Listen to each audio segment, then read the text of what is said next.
Hello, welcome to today's Back to the City. Today, I'm very excited. We pulled this together to have Chandler in. We just made the plan to have you come in today to do this episode yesterday. Yes. And one of the reasons why I'm particularly excited that we did indeed pull it off is because you have the Wednesday residency at Mortimers this coming month, March, is curated by Chandler. Right, and Joe Holland. And Joe Holland. And because it was quite a surprise to find out I'd be playing with you. Yeah, exactly, yes. And we put a lot of things together in the last 24 hours. Absolutely. So my new band, Sunshine Emblem, is playing on March 20th, which is the first day of spring, which is why Joe thought it was a good day to throw us on the bill with you. Of course, we knew one another. Yeah. And we kept on running into each other, and we kept on intending to have a conversation about Hero with a Thousand Faces, Joseph books and Campbell music, sometime. yes. And I'm sure a little bit of that might overlap with the conversation that we have about Chandler, the band Chandler, now. So let's quickly do an overview of what's in store for your March residency at Mortimers.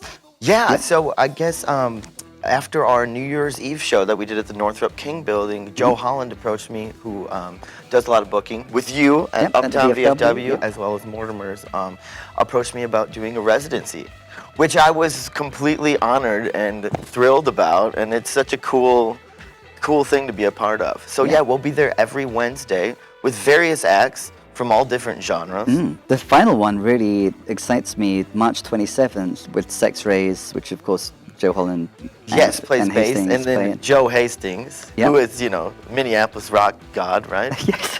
He's got the best hair, too. If anyone is, he's got the best hair. Then it's Joe Hastings, like, for sure. How do you do that? And also Ben on drums. So Ben and I work together, actually, at D'Amico and Sons. Okay, and then there's a lot of overlap there, because Ben also lives with Brock. I don't know if you know Brock Lammer, so I operate a lot out of Mid-City Studios. Oh, yeah. So, and there's just always a bunch of cool, like the band Mullet practices there. Sophia Eris does stuff there.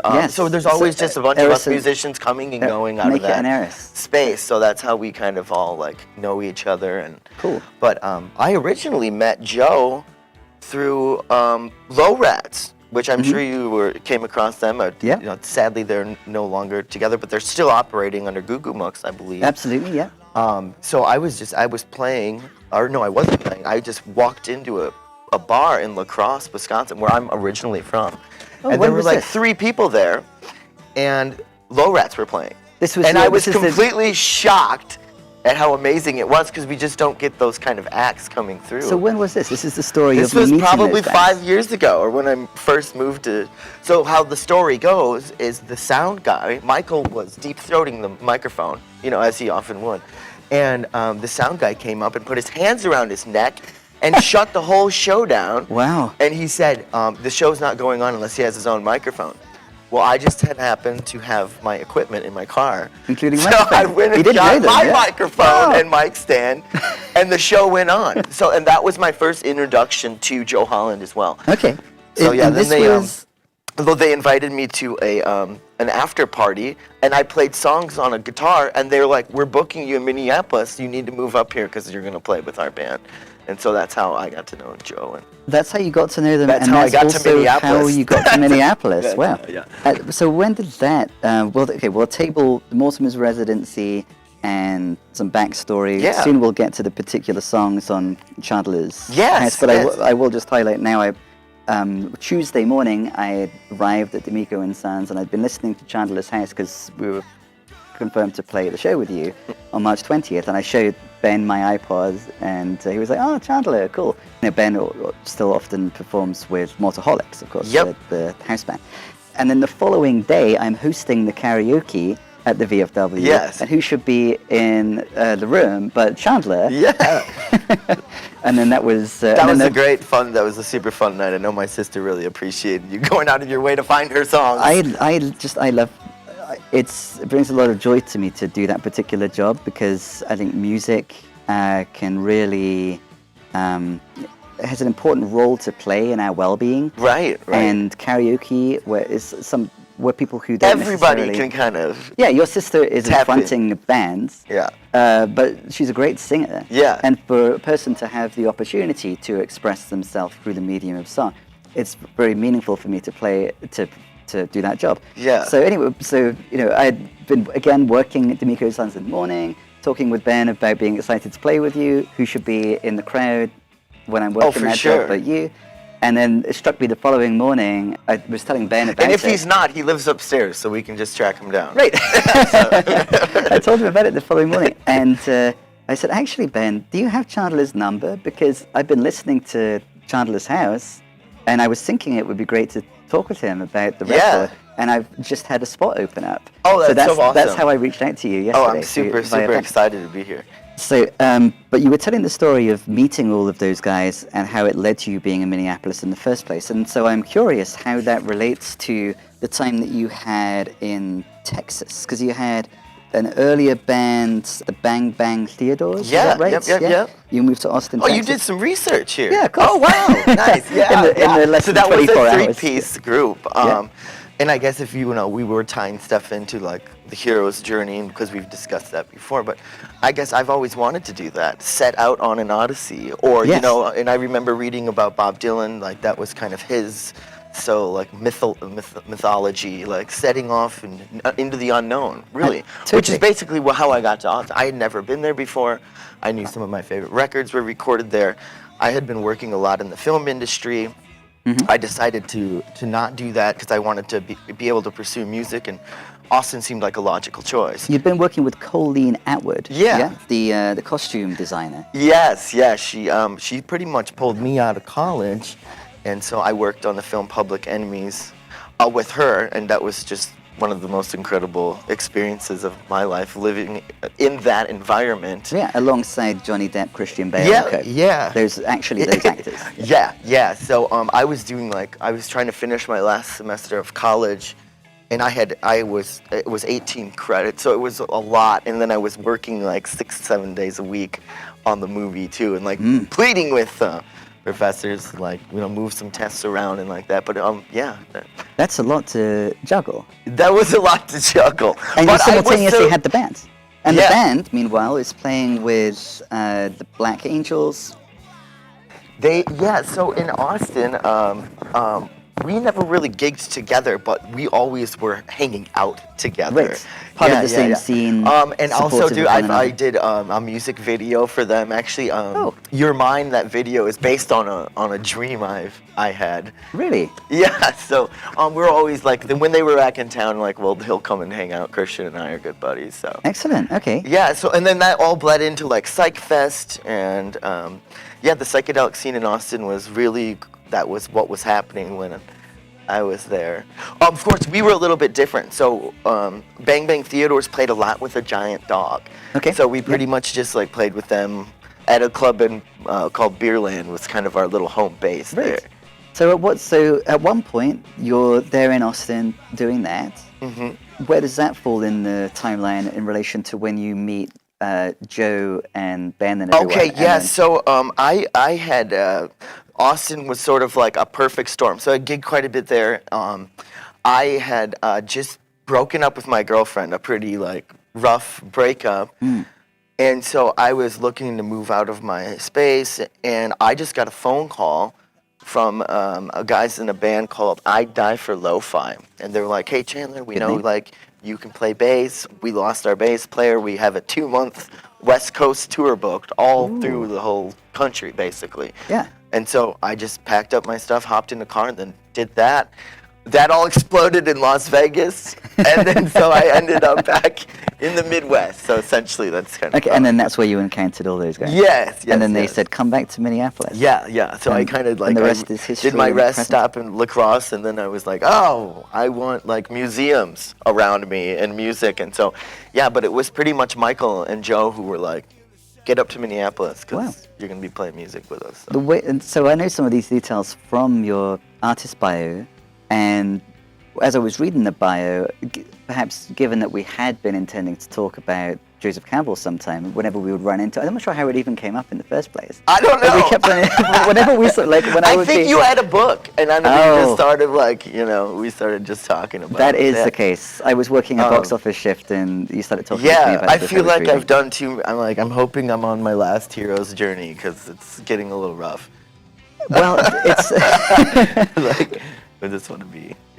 I'm holding this book for just a second because the summary of Joseph Campbell and the hero's journey in this book, which is primarily for writers, that's cool. It's like highlighting. It's like a kind of basic template of the hero's journey, giving advice for these. Essentially, the premise is that Joseph Campbell found that all storytelling, consciously or not, follows the ancient patterns of myth, and that all stories, from the crudest jokes to the highest flights of literature, can be understood in terms of the hero's journey.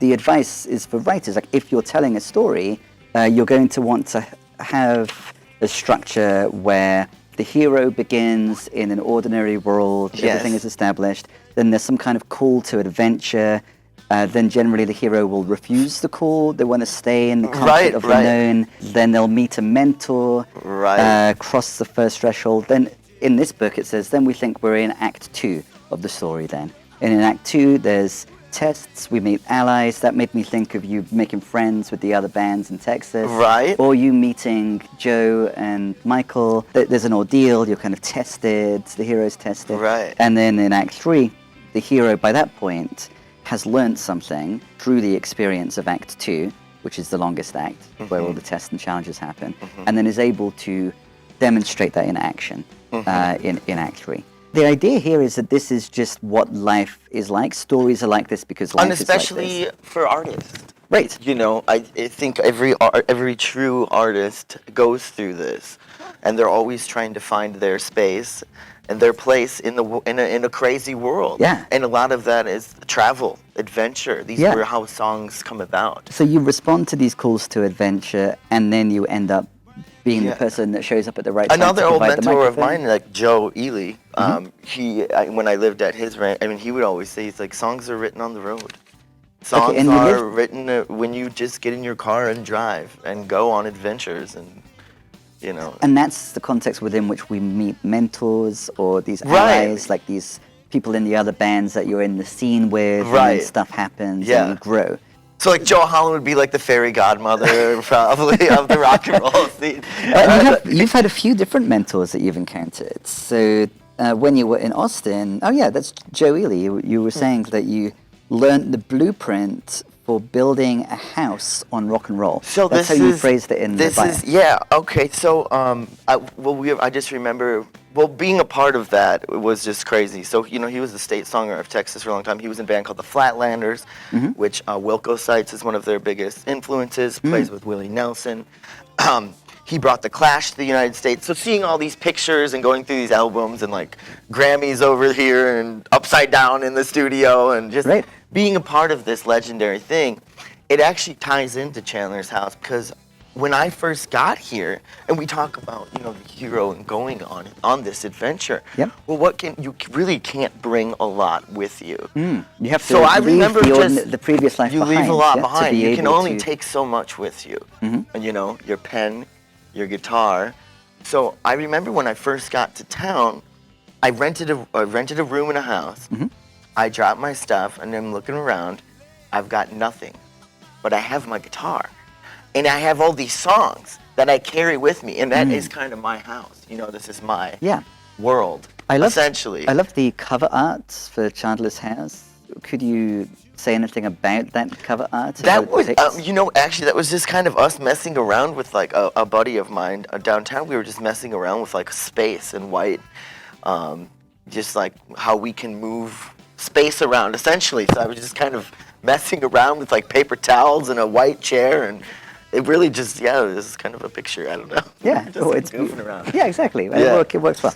But that particular way in which you phrased it in the biography, that from Joe Ely, you learned the blueprint for building a house on rock and roll. Right. I suppose there's the idea then that you just witnessed it was possible. Well, witnessed it's possible, but I also did a lot of PR for him. Oh, really? So I traveled around Texas with him on different dance halls all throughout Texas. So you learn, you know, when I would go to radio stations and I would promote the show, and then I would go a night before, and then we would gig, and I would set up all of his merchandise and like pricing and learning that aspect of it, learning how to deal with venue operators, things like that, and then just the whole recording a record, how these get pushed out, who helps you with all of this. Wow. So yeah, that's what I kind of meant by it. How did you end up working so closely with him? This is actually really funny. So his daughter was really good friends with my best friend there, and then we met, and their godkids were in town, and they needed somebody to babysit. So this is a really funny thing about me. Every city I go to, I'm always asked to babysit. So I also nanny here in town. Nice. In Minneapolis. But so I babysat their godkids. We made a little movie together, took them to the water park, and then from there I just became really close with Sharon, his wife Sharon. And we started working on a documentary, on Stubbs' documentary, and then it just brought me out to the ranch quite a bit. And then I ended up, there was a month where I was in between housing, or a couple months, where I stayed with them. Great. And just would help around the ranch, and yeah. Very cool. Yeah, so it was a very interesting experience. To be around those people is like, they're like living legends. Absolutely. You know. And if you hadn't left the previous place, then you wouldn't, if you hadn't responded to the call in the language of that book and Joseph Campbell, then you wouldn't be having those experiences. So another mentor that you presently have who mastered the songs on Campbell's House is Howie Weinberg. Yeah. And he also has a Grammy. 21. He has 21 Grammys and one Mercury Prize for his work on P.J. Harvey's Stories from the City. You know that record? I don't know that record. It's one of my definitely favorites. Somebody that I'm interested in getting to know. Yeah, she's great. Because Nick from Pachyderm Studios, she has recorded in Cannon Falls. Rid of Me. Yeah, the album Rid of Me. And they've been kind of asking me if I would be interested in coming down there. So Pachyderm, maybe too. we'll do Nice. Hey, call to adventure. We'll road trip down there. Yeah, I would like to. I'm not I've going to never say no seen to it. that. It looks I know what beautiful, happens but when she you say no. recorded there. She recorded there, if I'm not mistaken. I don't know She if did. it's that record. Yeah, Rid of Me. She did there, yeah. But then your present mentor or collaborator or the person that you work with mastered that record and got a Mercury Music Prize for that work. Also was involved in License to Ill and Nevermind. Yeah. Herbie Siamese Hancock. Dream and Nirvana. The list goes on. And Red Hot also- Chili Peppers' first record, Blood Sugar Sex Magic. Which is another favorite of mine. And so before conducting, because we just filmed 2 other interviews before this, I went and grabbed a pizza at Element Pizza right before. And the song that was playing when I was ordering my pizza was Feel Good Inc. by Gorillaz. Yeah, what a great song. Which he was involved in too. Definitely. And I was planning on singing that at karaoke. It's just, that's like, so the funny synchronicity. because my friend Rachel, who was there, the blonde girl, I don't know if you saw her, but she texted me, she's like, Praise You just came on the radio the next morning. Which is what Chandler sang. Yeah. So there's a lot of synchronicity happening, which in my experience occurs when one doesn't resist the call to adventure. Yeah, and well, is responsive. this one actually happened in the house, like, when I was living in Austin. He was dating a friend of a friend. Okay, and so Howie. Howie. Yeah. Yeah, he was dating a friend who's now a really close friend of mine, Donnie Kane. So after I had finished that tour, I ended up at my buddy Michael's house, and Michael's friends with Johnny. So Howie was there for ACL. Okay. And then so we met, and then I just ended up driving him around. So we just met, and then I was going to meetings with him, and then backstage everywhere, and then so we hung out all week. Great. And he had always said, he's like, Chandler, he's like, if you ever need anything cleaned up or for your music, you just always reach out to me. And so I never did for years. And then I just go, I'm like, do you think it would be weird if I asked him to do it? And he's been super, super, super awesome about it. And we just talked the other day, and I was just going over a couple of other songs that I wasn't quite feeling great about. And I was like, do you think it'd be enough to just get the attention of a label? And he was like, well, I've got some cool ones I can hook you up with. So I was like, oh, dude, freak out moment. So that's pretty exciting. Yeah. But, he's been a really, really close ally. Absolutely. And we're in a very great position. you know, and the records he's done that's changed music. I mean, some of the biggest records in the last absolutely across 30 years, across different genres, across all kinds of different genres. Yeah. And there's one other figure that I think is prominent in your hero's journey, your father. Oh, yeah. So who played in The Lads. Yeah. I was listening to Keep On Running. Oh, and nice. Then also the theme Oh, wow, song. you really did it, man. Yeah. That's cool, yeah. This is the opening sentence of your bio. My odyssey began on the banks of the Mississippi with a father signed to Bang Records at the age of 18 alongside Neil Diamond and Van Morrison. Right. So what is for you the ordinary world in Act 1, right. Act 1, Scene 1, is not many other people's ordinary world. And I like how your hero's journey and your dad's hero's journey are intertwined here. In that opening sentence, your odyssey contains within it your father's odyssey with him being a teenager signed to Bang Records. Yeah, and so he did that throughout his whole life. So when I was growing up, really little, I mean, we would be in like smoky bar rooms. Like he used to play twice a month, 2 like Fridays and Saturdays, at a club called Moxie's in La Crosse. And it was so they would do, you know, they would dress up like the Everly Brothers. They would do Rolling Stones. They do the Exile on Main Street, like a group of their songs. What am I missing? The medley or whatever, like 5 or 6 of that song. Yeah. And he would actually impersonate Mick Jagger. So we just grew up around. And this. Clubs and like rolling. I remember my feet dangling on the drum stool.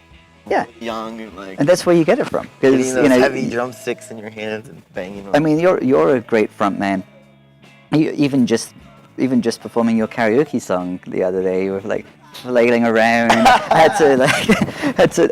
hid behind the dartboard. I think that's gonna be my move there. Yeah, exactly. They're like, where's that coming from? And then, because I want to try to incorporate. I want to try to cover Praise You. So we're gonna work on that. To open. I already asked Joe about the smoke machine, so we're good there. So I can use the smoke machine. And I've made a request to perform Under Pressure alongside Taylor in Mortaholics. Because nice. We often do that at karaoke. Another gal that I'm looking forward to getting to know throughout the residency. Yeah, she seems super interested. I heard she's a theater kid too, so we can talk nice. about that.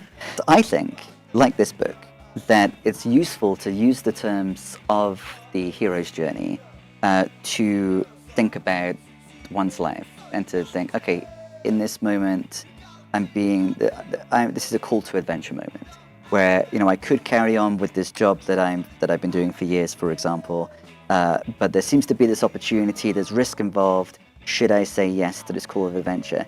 In your experience, when you leave the ordinary and say yes to something, then a whole bunch of magical stuff seems to happen. You meet these allies, you meet these mentors, and it's happened multiple times. But then also once, like the flip side of that, you were saying one too many hero's journeys, maybe you've had enough. Like the Act 2 part is the majority of the hero's journey, where all kinds of trials and ordeals occur.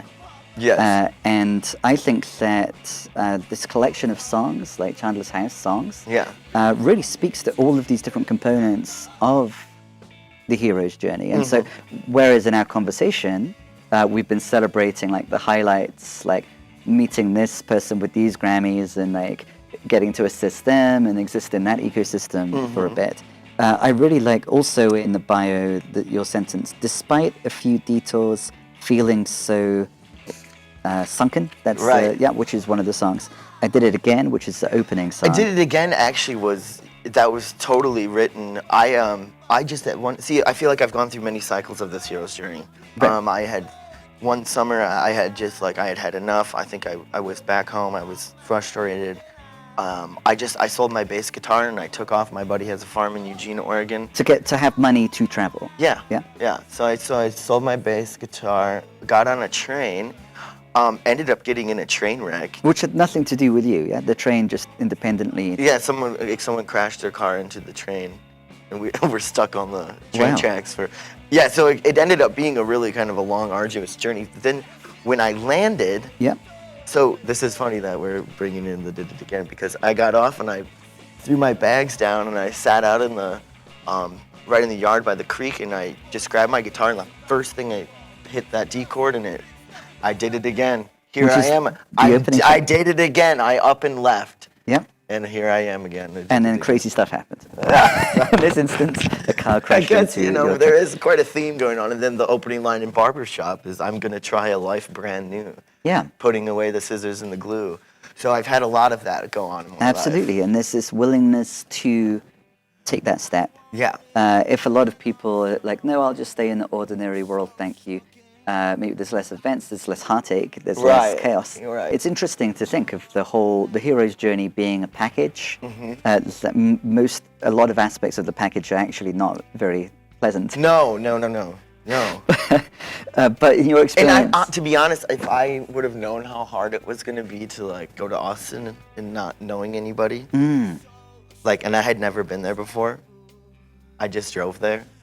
Right. If I would have known how hard it would have been, I probably wouldn't have done it. Right. But now that you do it, I'm almost itching for like another one, because now I feel like I've done it so much, it sort of invigorates me, and I'm not as scared to make a plunge or do that, perform that move. Absolutely. In Barbershop as well. I think one of the lyrics is, I think I've still got it. Yeah. I think I've still got it for this year. Yeah. So once a person willing to go on a hero's journey, always a person ready to go on a hero's journey. Right. Perhaps. But there is definitely... Throwing stones and drinking warm beer. Yeah. I think I still got it this year. So, the kind of disenfranchisement of, being out and alone, walking around downtown. There is a looking solitary... for people hanging out. I'm just on walk because this is what I'm doing. That's happening across all of these songs. Right. Like, multiple references to that kind of thing. And if on the one hand, something that happens to this intrepid, adventuring character, which is an archetype, but also like you get to experience being this, is there'll be moments where you meet these interesting characters and then you have a mentor for a bit, but there's lots of other moments where it just feels very alone. Like the hero on some, if we think of like Frodo going on his, like he's alone. Right. For a lot of it. And there's a lot of pain. And that comes through, I think, more in a lot of these songs. Yeah. What is the significance of that, do you think? Being able to put that into music? To be honest, how music works for me or how songs happen to me, I feel like I just kind of receive them and I write the music and lyrics all at once. And it's almost when I'm going back over after recording, then I sort of like uncover the pain, I guess. And I'm like, God, Chandler, dude, you're crying a lot, man. There's references to crying. Yeah, there's references a lot. It's like, pull it together, dude. But there's always pain and heartache wrapped up in the my music, I guess. Yeah, in this song, Boys and Makeup, I think I made out the lyric correctly. There's a moment there where it says, I'm going to try and keep an open heart mind. Yeah, I'm going to try to keep an open heart, mind, and eye. But if things keep going the way that... Heart, mind, and eye. Yeah. Heart, mind, and eye. Yeah, but if things keep going the way that they're going, I'm going to die. Right, and it was that. So that's you... Stark. That's and confessional, okay, maybe I regret taking this step and going on this journey now. Right. Because there's been so much pain. I'm in the middle of this big ordeal. And yet, I am going to try and keep an open heart, mind, and eye. And I think that is what leads to another journey and another journey. Right, because of course, like the person who has a painful experience of adventuring might kind of build up walls and be like, no, ordinary life, please, ordinary life. Right. I feel like the closing song, Weaker Days, might be a song that kind of is an Act 3 type song. If we think about near the end of each and hero's speaking journey, some wisdom, about mentors, actually one of my biggest mentors is my poetry professor I had in college, Stefan Hageman. He actually turned me into a beat. He turned me on to a lot of old country music. But that's actually a song. So we had not connected in a while, and he had sent. I was always, he's a great songwriter. So I'm always pestering him to send me songs, and so your old teacher is a great songwriter. Yeah. Nice. Yeah. And so he sent me that song, and we hadn't connected for quite some time, and I felt bad, and I didn't know how to rekindle that relationship with him. So I actually just covered his song and did a rendition of it, and that was how I reconnected and sent it back to him. And that's what this is. And he absolutely like adored it. Weaker Days is that. Yes, Weaker Days. I love it. The lyric that really speaks to me in that one is the metaphor of promises being like slip knots, easy to untie. Right. Easy to untie. And for me, thinking about the framework that we just went over, and especially the Act 1, Act 2, Act 3 way of reimagining it in this particular book. When I do find that useful to apply to my own experiences or to help other people think about their experiences too, I think, okay, the Act 2 stuff where, okay, I've said yes to something, I've put myself in an uncomfortable situation, and it's a challenge, and it doesn't feel good, and I kind of regret it. There's the sense, okay, I have to, this is part of the pact. And just having faith to like see it through. Yeah. And I think to keep on going, and you know, Brene Brown is someone that's influenced me a lot. She talks about being face down in the arena, just to be face down in the arena and know that that's where one is, but trust, okay, this is Act 2 of a story. This isn't the end of the story, and I can have some role to play because I set this up. I've done this to myself. Yeah, exactly. But I can like keep on taking steps, and then if I stay it out through this pain and through these experiences, there will be things I can learn. And then I feel like being able to make promises to oneself, at least, trusting oneself. So, okay, we might experience certain people that we think are our allies, but they maybe let us down in some kind of way. But I can not let myself down. Right. And I feel like that's my experience of like, okay, how do we keep going through this to get to Act 3, where if I just keep on we going, can kind of there's see it something from to learn. the house on the hill. Like we can look down at and what I'm looking down on is just the data that is my experience, and it makes some sense to me, and I've this is meaningful. The personal, my particular heroes, and everyone goes on their hero's journey if they say yes to some kind of offering from the universe. There's just unbelievable amount of self-knowledge that comes with that complete loss of direction, loss of self, abandonment, aloneness. Yeah. I call it a necessary loneliness.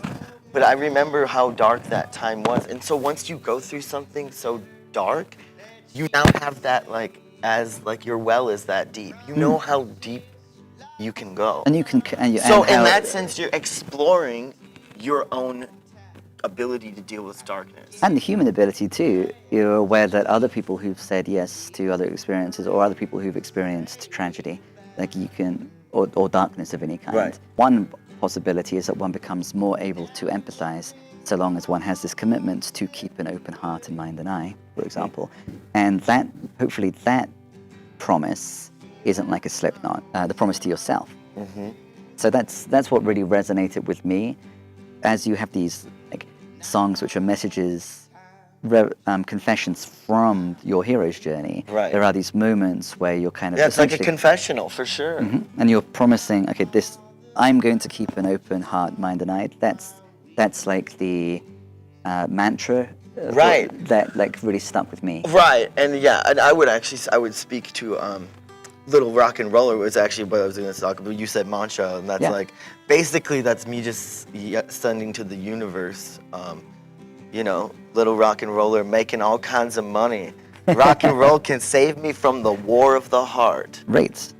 So could you expand on that and the role of your relationship with rock and roll? Well, I think when we're talking about that second act, which I definitely feel like I'm there. I don't feel like I've climbed the hill and can look down and be like, okay, these are my accomplishments. So I'm or at least this is what I've learned.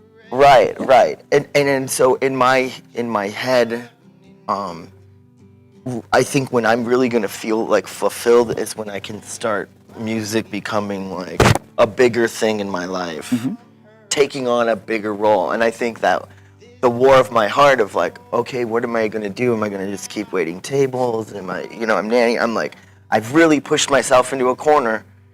I'm getting older. I'm getting older. I don't have quite a bit. I don't know what to fall back on. Nice case in point. You were supposed to be working right now, but when which I do have to get to work. But thanks to me getting your number from Ben and texting you saying, "Hey, it's fun to see you at karaoke last night. Tomorrow, do you want to do an interview?" Yeah. You shifted your shifts. Yeah. And you said yes to doing that, and I think increasingly, I'm excited as you continue to be true to your desire to like have music be central for you. Mm-hmm. And I think for songs to be as the person who's said yes to adventure and then experienced a lot, or that same person to be able to communicate through the craft of songwriting in a way that listeners can relate to. I think Mancha, and then also. Oh, sorry, I didn't cut you. No. You know, when I'm in that moment, that rock and roll, that on stage, that's my house. Yeah. Right, that's where I feel. You seem very comfortable. Yes. It's complete rapture. Or, things just disappear, and it's just I'm just good at it. Yes, it's just like what I'm good at. Yep. Like, and lots of people are good at different things, and that's where I really feel like. So when I say save me from the war of the heart, in my head I've always felt like when I can ride off into the sunset or start to see that in the distance becoming a big part of my world, then I will be able to sort of like relax a little bit or like, but starts taking on more importance in my life, I think. Yeah, that absolutely. will settle the war of my heart, I guess. And now here you are about to do 4 Wednesdays in a row of being in your arena, doing what you do best. So March 6th, March 13th, March 20th, featuring Sunshine Emblem. Yes, Sunshine Emblem. I'm pretty stoked about this. It's our first show. It's a set of songs that we've been working on. I had a band. We played one show at the VFW. Okay. But we didn't. We expected. It's like a big unveiling. Yeah, we expected to play one show just to like honor those songs which I had recorded. But we really enjoyed performing together as a band. So we became Sunshine Emblem. We've been having weekly rehearsals for since then. Awesome. Been working on some other new material too. So this will be our first official Sunshine Emblem. We are a new band and we're here to stay. Kind of thing. And it's an honor to do it with you. Yeah, no, it's gonna be great, and what a huge honor. And it's and it's funny how like this connects again to like now it feels exciting to me, right? So it does feel like that's a step up the hill towards clarity. Like I'm like, okay, well this is what I'm committed to moving, to doing. and it's a huge honor, and it's not something you can buy. Right, exactly. You can like to be an artist, to have a residency. It's not something you can purchase. It's something that it's a huge honor to be asked to do it. So right, yeah. Thanks, Joe Holland. Yeah, absolutely. Thanks, Mortimers. You have gained the trust. Yeah. And then one gets to trust oneself more and more, and know, okay, I could go on all kinds of adventures, but what I choose is being committed to this. And for you, it's music. Yeah. And I'm excited to. And I've learned even so much about my music just talking to you now. It was really a great job that you've done here. So excellent. Well, thank you very much. Yeah. I'm glad that we got to do this ahead of both. I'll be in frontman mode as well. Yeah, dude. I'm all about that. Wednesdays in March. Yeah, Wednesdays in March. Yeah, that's it. I'll only be able to attend 2 of them because I do alternating Wednesdays, hosting karaoke at the VFW. Come there sometimes too. But Wednesdays in March. Catch Chandler. Let's just quickly highlight the bands. Oh, March yeah. 6th, we got we'll just name them. Super Flasher and Super Flasher is going to be fantastic. And Perv Goggles. Which I actually have not heard them yet, but I've played with Brandon from Side Effects, and talk about a character you meet. I love it. He is wild, and he is all about music too. Yeah. And I love meeting characters that are like wow, I'm like, you're more wild than me. Well, I'm like, wow, right? That's one I can go to, and we'll see whether that holds up. And then March 13th, Electric Church and Shoveler. Yeah. Yep. And then March 20th, Sunshine Emblem and 5% Reality. March 27th, Sex Rays, NoHo, and Allure. And all of those also include not only Chandler, but also the Mortimers house band, Mortaholics, which are excellent and includes Joe Holland and Taylor, with whom on March 20th, hopefully, I'll be doing a duet of under pressure. Yeah, that's going to be great. We often do that at Mortimers karaoke, Taylor and I. And then as soon as I'm off stage, I'm typically front row, so. Hooray! I'll be front row for you too. I'll be taking it in. It should be a really, really fun night, so come and join us then. This has been a really fun, quickly put together episode. I'm glad we got to talk about the hero's journey. It went way better than I thought it was going to go. Great. But so yes, I really appreciate you having me on. Yeah, you're very welcome. This is Back to the City. I'm Simon Calder. We'll be back at 10 p.m. next Thursday for another episode in our winter season. See you then, and also see you at Mortimers for the various Wednesdays in March for Chandler's residency. Thank you so much for having me. You're welcome. Yeah, that was fun. Those who have an ear to hear it, thrash and plow, expecting shares, reaping what's been sown, trusting all things grow. The bits came and snatched away the seed, lest will they be in the city.